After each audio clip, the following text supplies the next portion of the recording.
disorders and diseases that affect our species.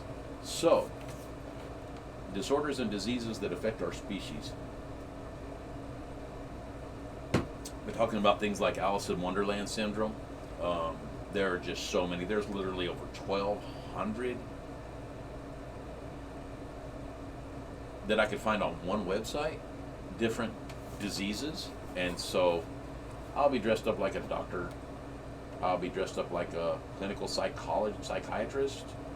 And I'll be dressed up in a straitjacket with a Hannibal Lecter mask on. In costume, as we talk about Oaty, bizarre, strange, and weird. BSNW.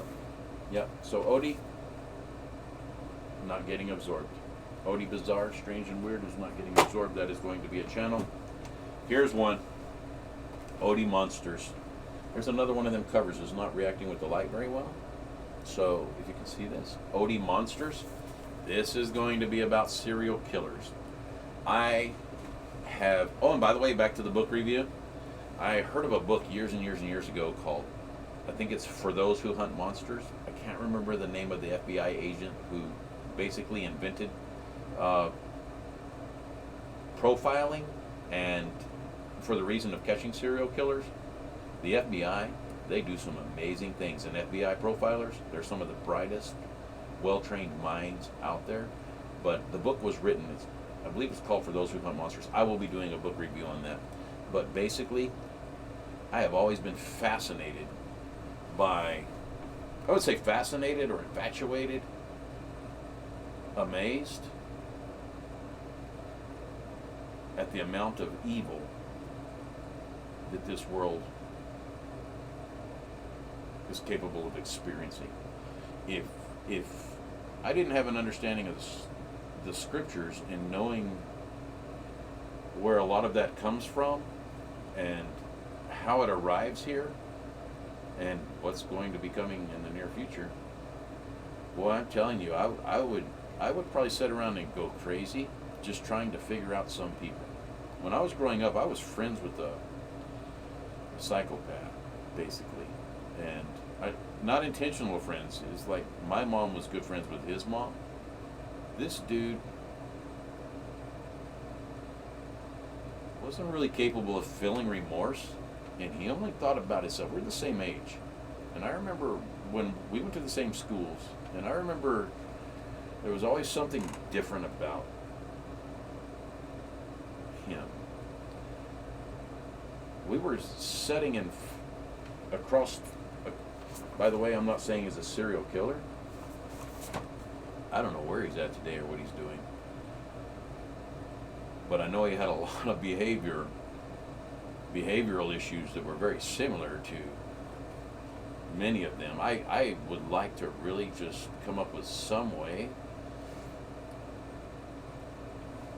I want you to understand that I have a special place in my heart for females. I grew up with two sisters, a loving mom. The majority of my cousins were female. I have one brother, two sisters. I have two boys. I raised 4 girls. And I already told you that I have 6 granddaughters, 2 grandsons. These girls, these females in my life, and not to mention tons of bus kids that I used to bring to church, many of them are adults now.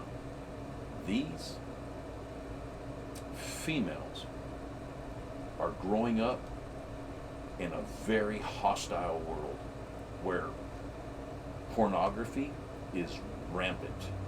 It is affecting the minds of men in very, very negative ways. If you're addicted to porn, stop it. Stop it. It will rot your soul. I have a story that I may share about a guy who I thought was my friend years ago. This is very, very, very personal. We grew up together. This guy's like a brother to me the whole time we were growing up. And something happened that he had done that let me know. By the way, if he's still alive, he's in prison. I haven't spoken to him since the end of his trial. I may share that story with you guys someday. It's a very famous trial. It's a landmark trial in Texas, actually. He, I was stumped. I can't believe, to this day, I cannot fathom the things that this person done, and I'm pretty sure it all stemmed from a porn addiction. I drink alcohol. I like to have a beer once in a while. I'm not going to do it on the channel, so I'm going to get a drink now. I'm talking about my mouth is dry. I don't drink a lot. I wasn't raised by someone who drank a lot. My dad might bring home a 6-pack from the rig, and by the way, my dad was an oil field guy too. He worked on pulling units, drilling rigs, then pulling units, and then he retired from that. And then, well, he retired when he was old. He never retired. He just worked, but he went to work in a shop where they built the rigs. When he was older, he went in and helped build it. He was work on the hydraulics and every aspect of the rig. He could build a rig from the ground up, and he did. But he would, bring home a 6-pack from work, and it might sit in the fridge for months, maybe, and then he would drink a couple of beers, and then after a while, it just sat in there so long and threw it out. So I wasn't raised by a drinker. I don't know if people drink because they've seen their family grow up drinking, or I don't know a whole lot about it. I know some people who aren't very good drinkers, they become addicted. Like it's something they can't control. Just another thing that I talked about, the lack of self-control. I think pornography, I think some people have a tendency to not be able to control that. If you're in there, and get out, like before you damage yourself, before you hurt somebody, or go do your own thing. You know what? It's I believe in free will. God gave us free will. He doesn't violate our free will, not at all. But I also can tell you that if you're playing with something and you're not in control of it, it's going to, like, maybe one of these days I'll share that story. But getting back to my friend, I'm not going to call his name out. I don't know where he's at these days. That was one friend. That I grew up with that guy.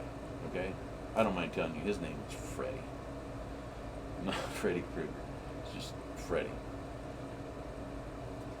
But the evil in this world and what it's capable of doing is just unsettling. It's hard to comprehend. And so by studying these people, I wish I could find a way so that every female, because mostly females are targeted by serial killers, but there are a few female serial killers too that I can think of off the top of my head. But I would like to maybe someday come up with a list of criteria that women can carry with them, especially when we're traveling. I see a lot of backpackers, solo female backpackers. Good job for you for going out and living your life and doing these things. Your dad worries about you when you're gone. Let me tell you, I know because I'm raising daughters. My daughters, it's sad that you have to train your children to be prepared to defend themselves in this world that we live in. You can't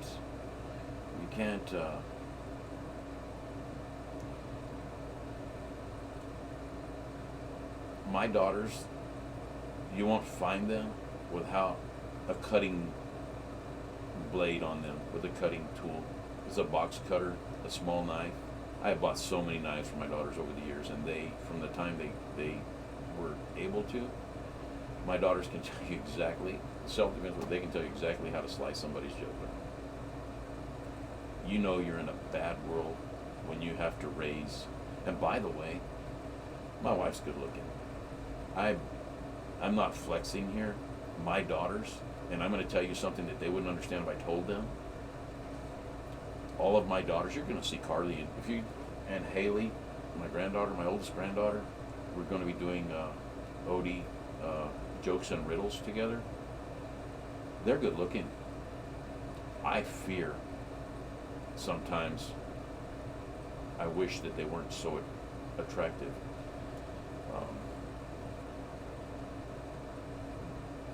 That almost sounds twisted to be thinking like that, because I'm like, why would you want ugly offspring? because I think that maybe they would be a little less of a target, a little less noticed. I